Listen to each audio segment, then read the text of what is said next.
চলছে পুরুষোত্তম মাস এবং এবছর 27শে মে 2026 বুধবার পড়েছে পদ্মিনী একাদশী। এই একাদশী ব্রত যদি আপনারা রেখেছেন, অবশ্যই এই একাদশীর ব্রত মাহাত্ম্য কথা পাঠ কিংবা শ্রবণ করুন, না হলে কিন্তু আপনার একাদশী ব্রত সম্পূর্ণ হবে না। আপনারা অবশ্যই পাঠ করতে পারবেন, কারণ সম্পূর্ণ লিখিত রূপে আপনাদের সঙ্গে শেয়ার করছি পদ্মিনী একাদশীর ব্রত মাহাত্ম্য কথা। স্মার্তগণ পুরুষোত্তম মাস বা অধিমাসকে মলমাস বলে। এই মাসে সমস্ত শুভ কার্য পরিত্যাগ করে থাকেন, কিন্তু ভগবান শ্রীকৃষ্ণ এই মাসকে পারমার্থিক মঙ্গলের জন্য অন্য সকল মাস থেকে সর্বশ্রেষ্ঠ বলে নির্ণয় করেছেন। তিনি নিজের নামানুসারে এই মাসের নাম পুরুষোত্তম মাস রেখেছেন। যুধিষ্ঠির বললেন, হে জনার্দন, আমি বহু ধর্ম ও ব্রতের কথা শুনেছি। এখন পুরুষোত্তম মাসের সর্বপাপ বিনাশিনী ও পুণ্যদায়িনী শুক্লপক্ষিয়া পদ্মিনী একাদশীর কথা আমার কাছে বর্ণনা করুন, যা শ্রবণ করলে পরম পদ প্রাপ্ত হওয়া যায়। ভগবান শ্রীকৃষ্ণ বললেন, দশমীর দিন থেকেই ব্রতের শুরু হয়। কাঁসার পাত্রে ভোজন, মসুর, ছোলা, শাক এবং অপরের অন্ন ও আমিষ দশমীর দিন বর্জন করতে হয়। পরের দিন প্রাতকৃতের পর সুগন্ধি ধূপ, দীপ, চন্দনাদি দিয়ে ভগবানের পূজা করতে হয়। রাত্রিতে জাগ্রত থেকে ভগবানের নাম গুণকীর্তন করতে হয়। এখন এই ব্রতের একটি ইতিহাস আপনার মনোরঞ্জনের জন্য বলছি। পূর্বে পুলস্থ মুনি দেবর্ষি নারদকে এই ইতিহাস বর্ণনা করেছিলেন। এক সময় রাজা কার্তবীর্য লঙ্কাপতি রাবণকে পরাজিত করে তার কারাগারে বন্দি করে রাখে। পুলস্থ মুনি রাজার কাছে রাবণের মুক্তি প্রার্থনা করেন। মুনির আজ্ঞায় রাজা রাবণকে মুক্ত করে দেন। এই আশ্চর্যজনক কথা শুনে নারদ পুলস্থ মুনিকে জিজ্ঞাসা করেন, হে মুনিবর, ইন্দ্রসহ সকল দেবতা যেখানে রাবণের কাছে পরাজিত হয়েছিল, সেখানে কিভাবে কার্তবীর্য রাবণকে পরাজিত করল? কৃপা করে তা বলুন। পুলস্থ মুনি তখন নারদের কাছে কার্তবীর্যের জন্মরহস্য বর্ণনা করেন। ত্রেতা যুগে হৈহয় বংশে কৃতবীর্য নামে এক রাজা ছিলেন। মহিষ্মতিপুরে তার রাজধানী ছিল। রাজার 1000 পত্নী ছিল, কিন্তু রাজ্যভার গ্রহণের মতো কোনো পুত্র লাভ রাজার ভাগ্যে হয়নি। দেবতাদের আরাধনাতেও সুফল মেলেনি তার। অবশেষে সাধুদের আজ্ঞানুসারে বিভিন্ন ব্রত পালন করলেন। তথাপি রাজা ছিলেন অপুত্রক।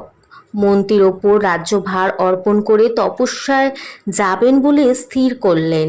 রাজা কৃতবীর্য। রানী মহারাজ হরিশ্চন্দ্রের কন্যা পদ্মিনী ছিলেন অত্যন্ত পতিব্রতা। স্বামীর সঙ্গে তিনিও তপস্যার জন্য মন্দার পর্বতে গমন করলেন।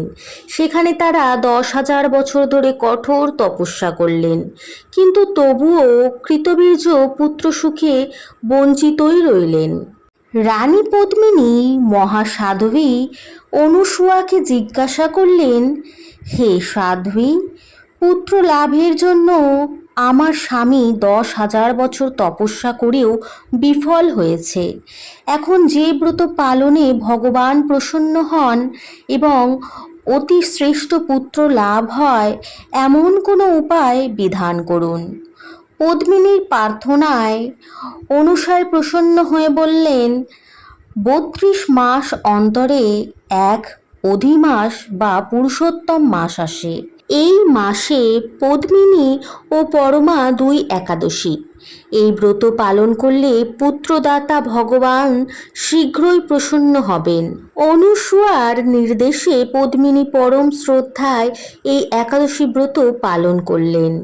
এই ব্রতে সন্তুষ্ট হয়ে স্বয়ং ভগবান গরুর বাহনে আরোহণ করে পদ্মিনীর সম্মুখে উপস্থিত হলেন। ভগবান বললেন, হে ভদ্রে, আমি প্রসন্ন হয়েছি। পুরুষোত্তম মাসের সমান কোনো মাস আমার প্রিয় নয়। এই মাসের একাদশী আমার পরম প্রিয়।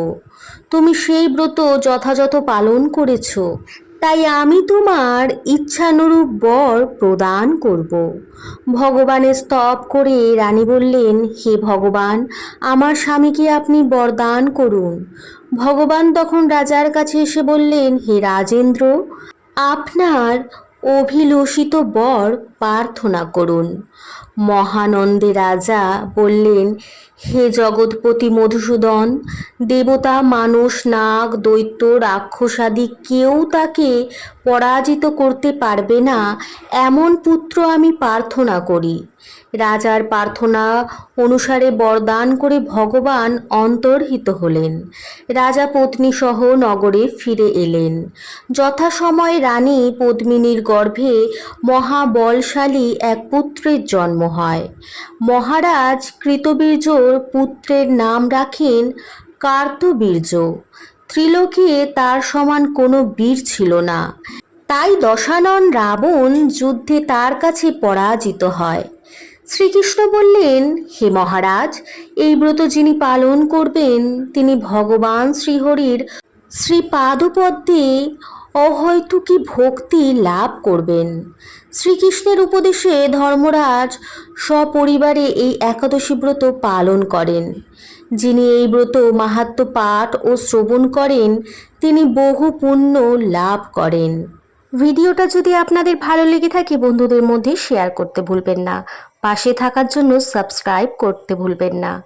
আর অবশ্যই কমেন্টের মাধ্যমে জানাবেন ভিডিওটা আপনাদের কেমন লাগলো এবং আপনারা কোন ধরনের ভিডিও দেখতে পছন্দ করেন। আজকের মতন বিদায় নিচ্ছি। আসছি নতুন কোনো ভিডিও নিয়ে। ততক্ষণের জন্য ভালোবেসে বলতে থাকুন হরে কৃষ্ণ, রাধে রাধে।